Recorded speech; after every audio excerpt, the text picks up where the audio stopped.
It's December 21st and it's Christmas vacation. Good morning. Today is Friday. It's December 21st and supposedly it's the shortest day of the year. Thank goodness, because now the days are gonna start getting longer again. But while I'm waiting for my coffee, I figured I would open up today's advent. So today's is called Rogue Bludger 21.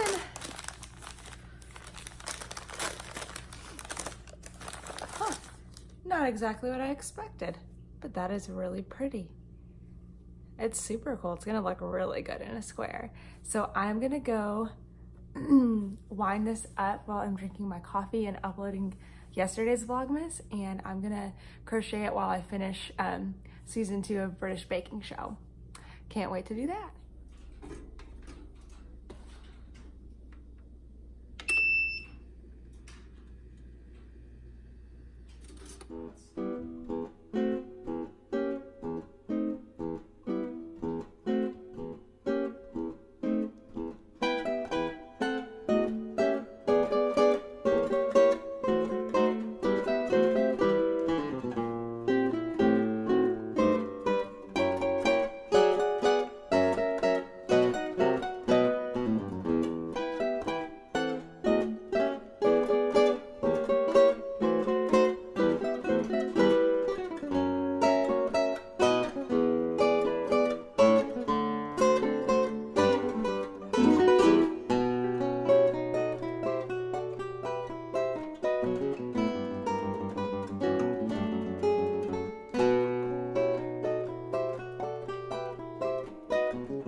Hello. Okay, I've decided that I'm gonna cast on these socks, or this yarn by Lolo Did It to make socks next. It's called Helping Hippos, but I thought I would show you how to wind yarn if you're not familiar with like winding your yarn at home and you're afraid to buy yarn in Hanks. It's not that hard. There's just a few little like tips and tricks that will help out and tools you can use to help you. My dog's probably gonna be walking around, but I don't know, I don't think I've shared that I used to work at a yarn store and I wound yarn all the time, so I've kind of seen a lot of what can go wrong and a lot of what can help you go right. So I think I might do most of the sock in this, but I might do heels in this yarn I have from Hooker's Corner because it's got like bright coral and there's coral in this, so I think that might be fun. But I'm gonna use this yarn to do kind of a tutorial for how I knit my socks. So let's get started with the winding. So the first thing you need to do is take your label off. This one just slides off. So I'm gonna take off my label and I will keep it. And I'm gonna be hand winding this today. So even if you don't have any tools at home, you can still do this. The second thing is you're gonna find one end of the ball curves. That's the halfway point.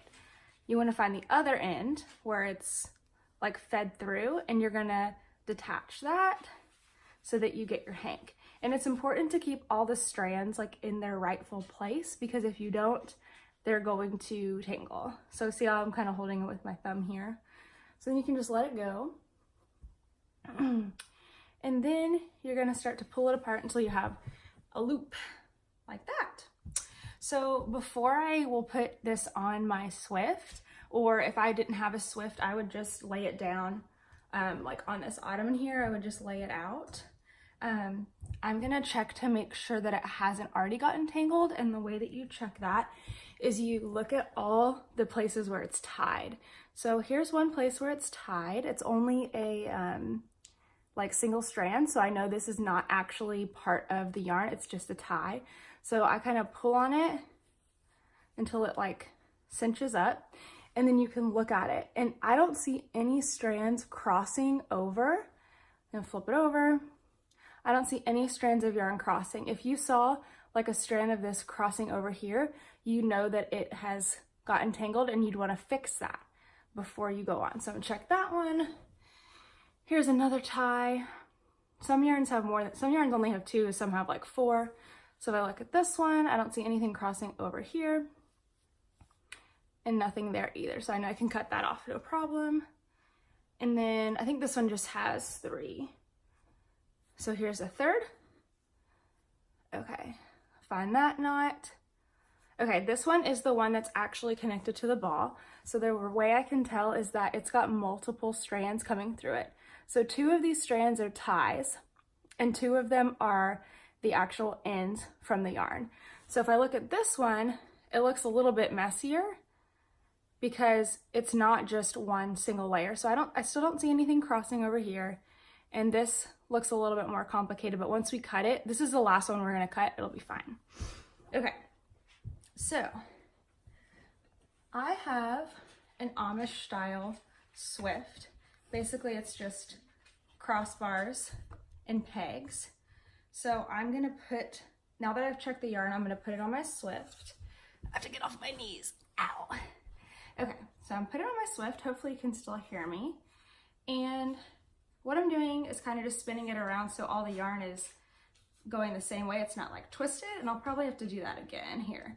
Okay, so all of those little ties we checked, we're gonna cut the ties that weren't attached to the yarn first.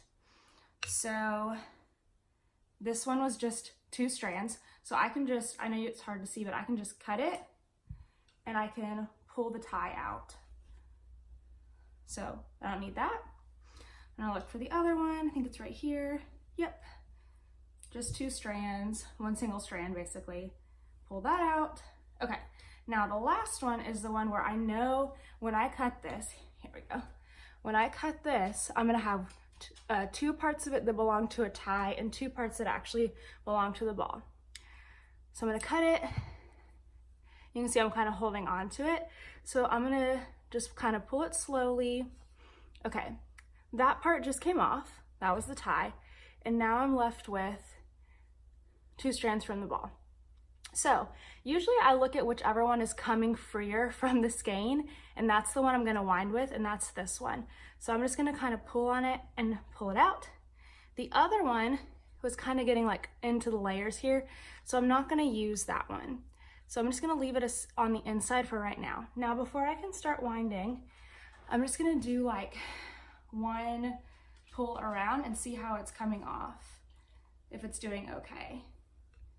Seems to be fine. I'm gonna flip, I'm gonna flip my skein around so that when I'm pulling off, it's coming from the outside instead of the inside. So just kind of go corner to corner. That one was already good. Okay. It's not gonna be perfect, but I think we're okay. It's coming off pretty easily. Okay, perfect. So the last thing before I really just get going, I have the one end I'm gonna wind from, but this end, I don't want it to get in my way. So what I actually like to do is wind it around one of these pegs here, and then I just use like a kitchen clip and clip it so that it doesn't, like sometimes it'll get twisted around the join here, and I don't want that to happen. So now I'm just gonna wind a ball. Okay, let me find the end. So I do have a ball winder, but I kind of enjoy hand winding. So when I start to wind, I take 2 fingers and kind of spread them out. So I pinch it with my thumb and my middle finger, and then I start to wind it around these 2 fingers, wind, wind, wind, wind, wind, until I get like a decent amount. And then I pull that off and I start to wind the opposite way. Not the opposite way, but like around the middle of it, see? And then you just keep alternating. You wind one way, rotate it, wind the other way, and eventually it starts to make more of a ball. So I think I'm gonna put this part in time lapse, and I'm gonna wind up, I know this is a 100-gram skein, so I'm gonna use my pocket scale to wind off 50 grams. So I'll see you then.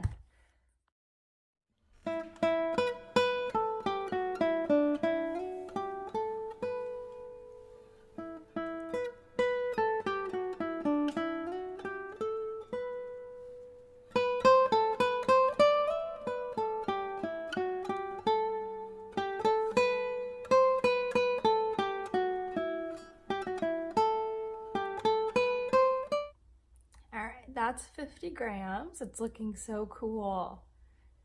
So now that I've done 50 grams, I'm just gonna leave that tail out so I can wind the next ball. And then I just take that end and like tuck it under one of the strands for right now. And then I'm gonna wind this up into the second ball. You don't really need to do this for socks. I like doing this because I usually, well, typically start both socks at the same time on 2 needles, and then I'll be able to work on them, like do one toe, do the other toe, do one foot, do the other foot. But I don't know, you don't have to do this. I definitely won't use all of the 50 grams for one sock, so I'll have leftovers, but I don't know, it just makes it easier if it's already wound into 50 gram balls, and it's no more effort when you're winding yarn like this. So I think I'll wind up the second ball.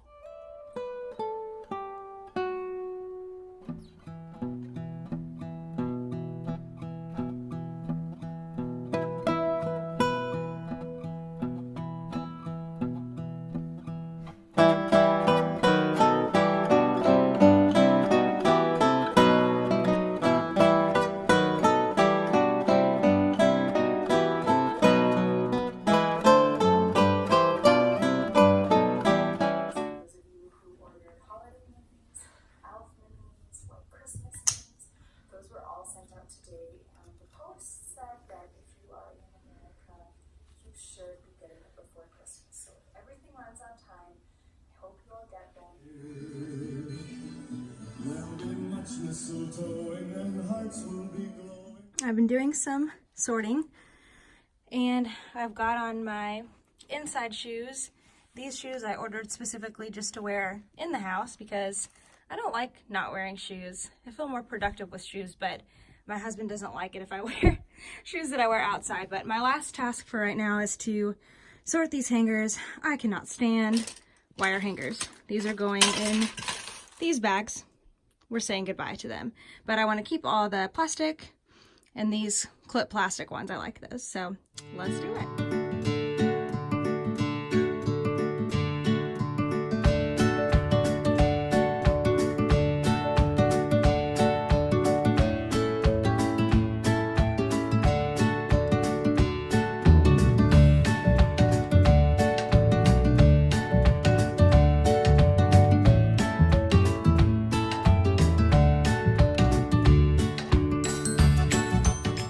Too many of the hangers that I don't like. We've got lots of plastic, which are my favorite. I think we'll put those with coats and then in the guest room if people need them, and some for pants. But there were some mystery items like a pin and ticket to the Rose Bowl and this. Yeah, I think I figured out the mystery item here, but I don't know what it's for. Men's pants? Now don't worry, we're not actually gonna have this many extra hangers. All these metal ones, I'm gonna change them out. Not now, but as my husband wears his clothes and I hang them back up, we are trashing the wire hangers. I just bought some clothes and they got here from Old Navy, so I'm gonna open those. Several pairs of jeans for $10 too.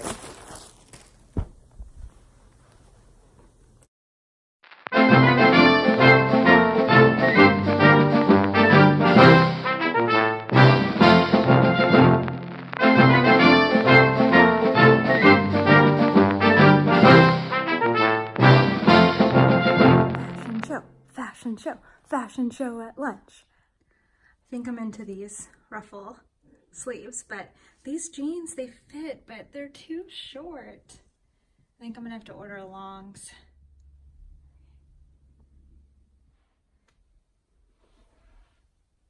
I'm nearly done with the first set of errands today. I've done all the horrible, tedious things like getting gas and dropping stuff off at Goodwill, picking up the dry cleaning, dropping stuff off at my mother-in-law's.